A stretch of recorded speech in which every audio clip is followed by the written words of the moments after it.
Pour paraphraser Simone de Beauvoir et détourner sa célèbre citation, je crois qu'on ne devient pas artiste, on est artiste. Mais parfois, on ne le réalise pas tout de suite. Après une vie bien remplie, 3 enfants merveilleux, je me suis autorisée une récréation sous la forme de cours de peinture.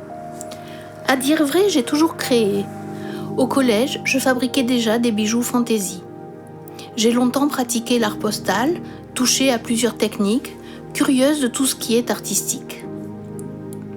Gourmande de spectacles, d'expositions en tout genre, d'art vivant, l'art était déjà dans ma vie sans que je le réalise tout à fait, prise dans le tourbillon du quotidien et des années qui défilent. Ces cours de peinture ont été une belle rencontre, avec le maître tout d'abord, ainsi que je le surnomme affectueusement, Gérard Hatton-Gauthier, mais aussi mes camarades de cours. Rien de tel que les échanges, l'enseignement technique, mais aussi l'émulation créée par les différents élèves. À chacun son univers et son style, reconnaissable entre tous, y compris dans les exercices communs. Jusqu'à ce qu'un jour, un déclic se fasse, la découverte d'une couleur, le gris de Payne, sorte de gris imprégné de bleu tout à fait particulier. Une couleur qui, lorsqu'elle est concentrée, est l'inverse de l'aquarelle, car puissante et foncée.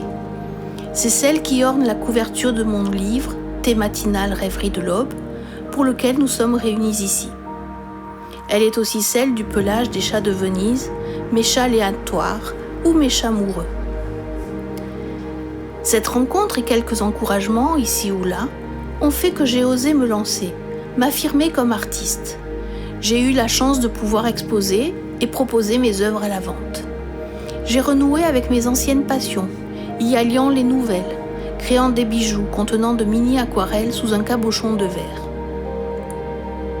Ce n'est pas rien ce terme d'exposition, car on s'expose véritablement.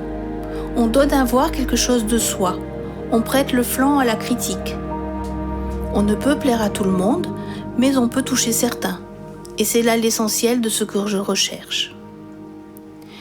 Ce qui était un loisir agréable est devenu soudain un besoin impérieux, celui de poser avec mon pinceau mon émotion et la livrer ainsi au regard. Je vous ai parlé de la couleur, il est aussi question de matière, d'éléments. Vous l'aurez deviné, je parle de l'eau.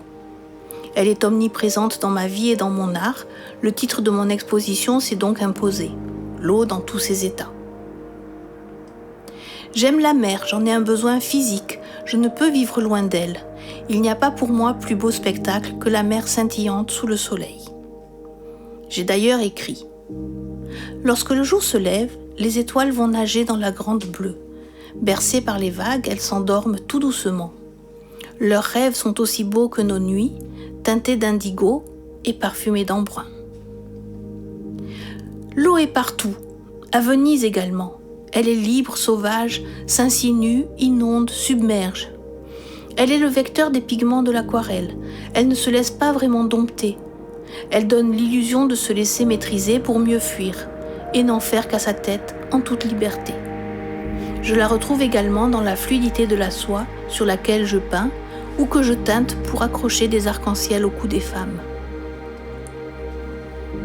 Dans mon parcours d'artiste, il ne faudrait surtout pas oublier l'amour, celui qui soutient. Et ma famille m'a apporté ce soutien indispensable.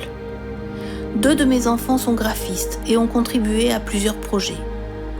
Élise, ma fille, a été la partenaire idéale pour réaliser mon livre. Elle me connaît par cœur et a su exécuter la mise en page pour en faire le bel objet que j'imaginais. Des couleurs douces, un beau papier, la typographie parfaite. Ce n'est pas souvent que l'on peut tenir un rêve entre ses mains, et c'est ce qui est arrivé l'été dernier lorsque j'ai reçu les cartons de livres. Écrire est mon art premier, avant tous les autres. J'ai toujours été plus à l'aise à l'écrit qu'à l'oral. Si j'écris, c'est avant tout pour partager, pour faire naître chez le lecteur l'émotion, celle que j'ai pu éprouver lorsque depuis mon enfance, je me réfugiais dans la lecture. Quelqu'un m'a dit un jour, on écrit parce qu'on a lu, et je trouve cela très juste. Qui dit partager, dit publier ou diffuser. J'écris depuis des années chaque matin un haïku. Un haïku est un poème japonais en 3 lignes, que j'illustre avec une de mes photos et que je poste sur le net. De là est née l'idée de faire de même avec une de mes aquarelles et d'en tirer un recueil. Je préviens les puristes, dans mes haïkus, je me suis affranchie de la contrainte du nombre de pieds traditionnel, qui est normalement 5, 7, 5. J'aimerais que ce recueil soit une caresse des 5 sens du lecteur.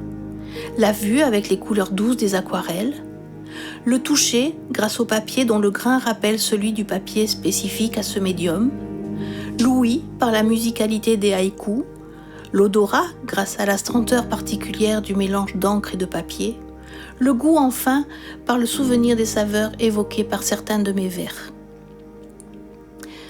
Mes poèmes sont une sorte de météo intérieure, de rêverie de l'aube, ainsi que le dit le sous-titre, inspirés par les saisons, le temps qui passe, l'amour et les thèmes qui me sont chers. Le bleu, les nuages, le Japon, la mer. Le thé est un prétexte, la base, mais il ne faut pas s'y tromper.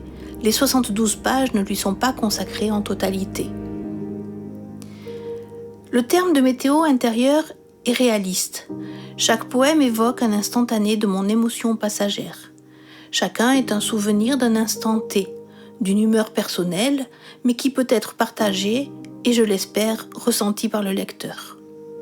Je prendrai pour exemple Thé du bout de la jetée, la fin n'est qu'un début, l'immensité commence où la terre finit.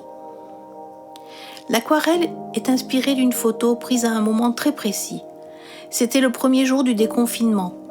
Nous sommes allés promener avec mon chéri à Saint-Jean-Cap-Ferrat jusqu'au pied d'un phare, goûtant enfin la liberté. De là est né ce haïku.